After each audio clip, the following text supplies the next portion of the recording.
Access the breakfast cockpit via the side menu or landing page. All other features displayed here are in our introduction knowledge base article and video tutorial.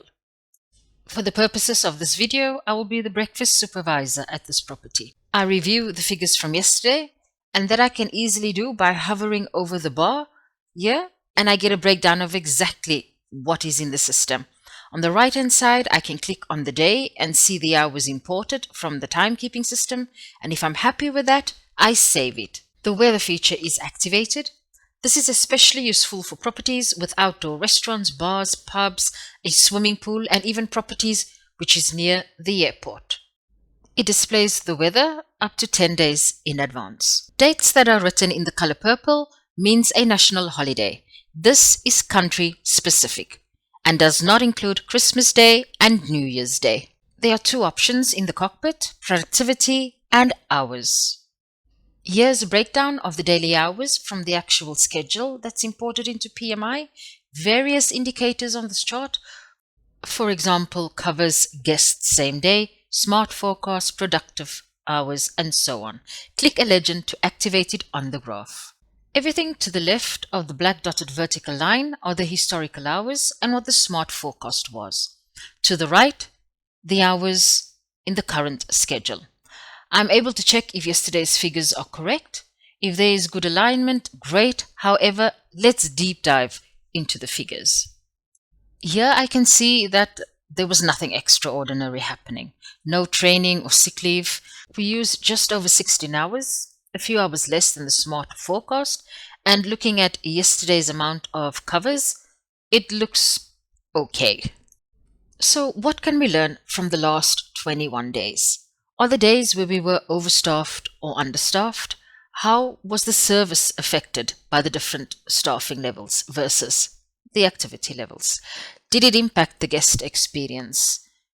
What are the reviews on the various social platforms? Or did we get some feedback from the breakfast team?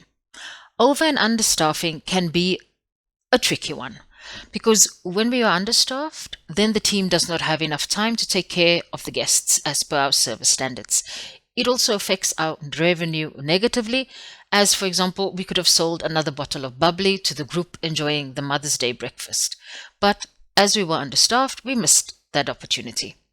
And if we are overstaffed, we run the risk that our team is standing around and not necessarily being very productive.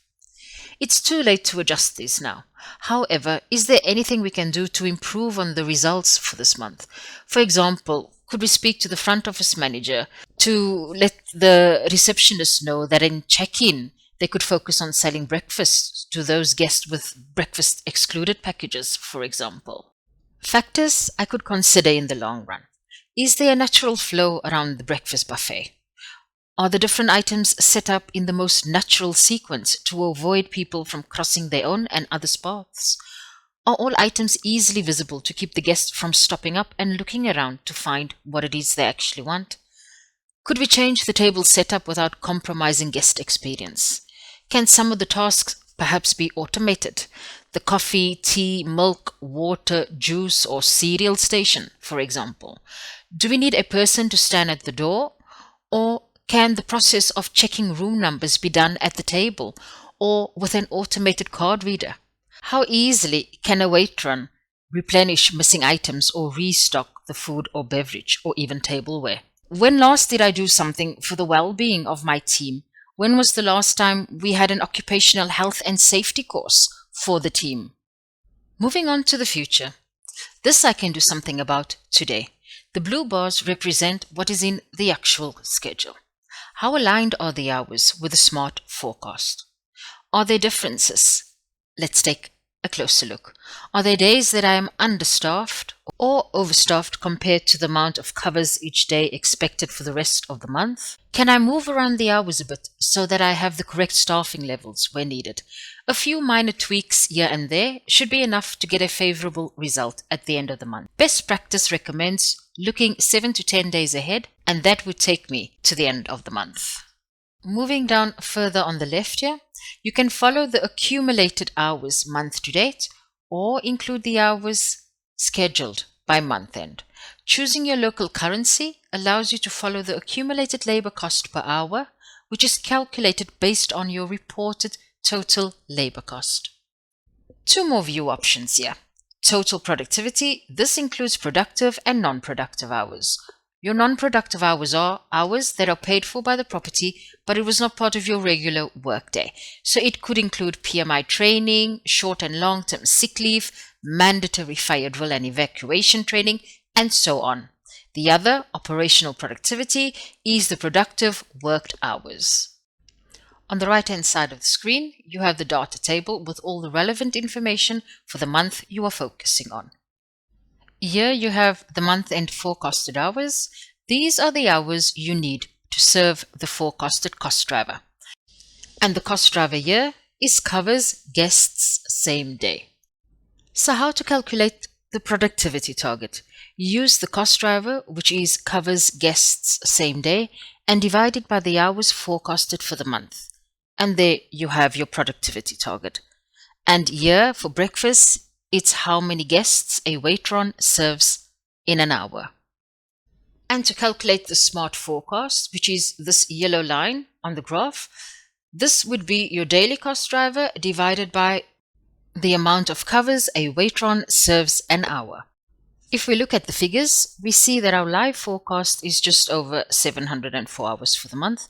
We have used 419 hours so far month to date, and if we continue in this way, this is what we will end up using at the end of the month. This looks all very promising. However, I do want to make sure that we use the hours when it's needed. So with a couple of changes I intend doing for the rest of the month, I should be able to align the hours better.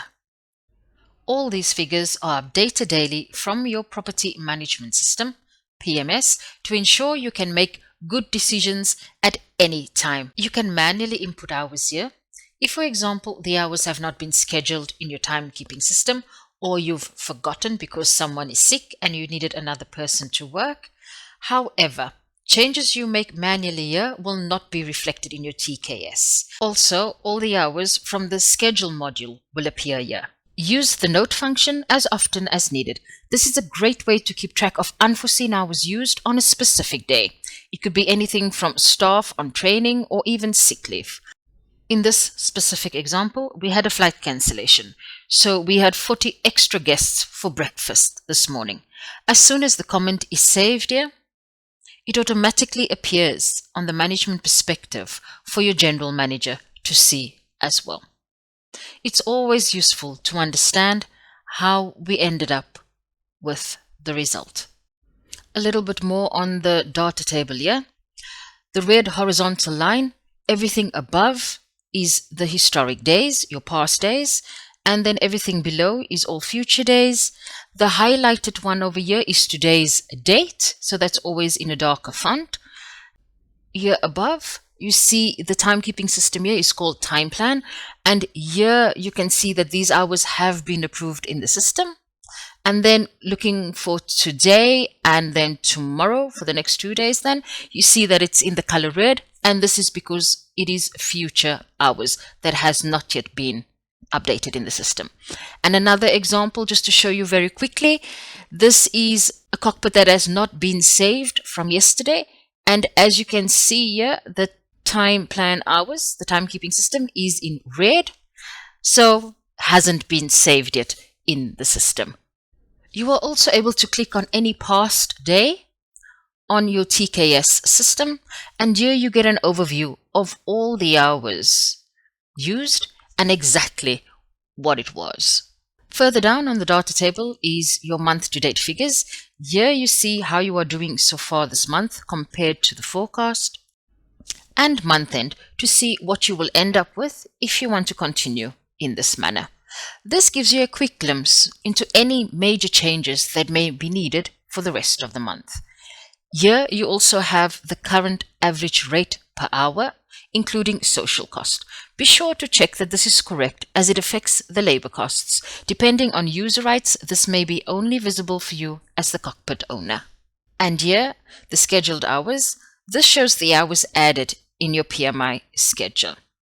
Unspecified means that it's imported from the timekeeping system or only scheduled as lump sums, and that means without a name. And one last comment on the graphs.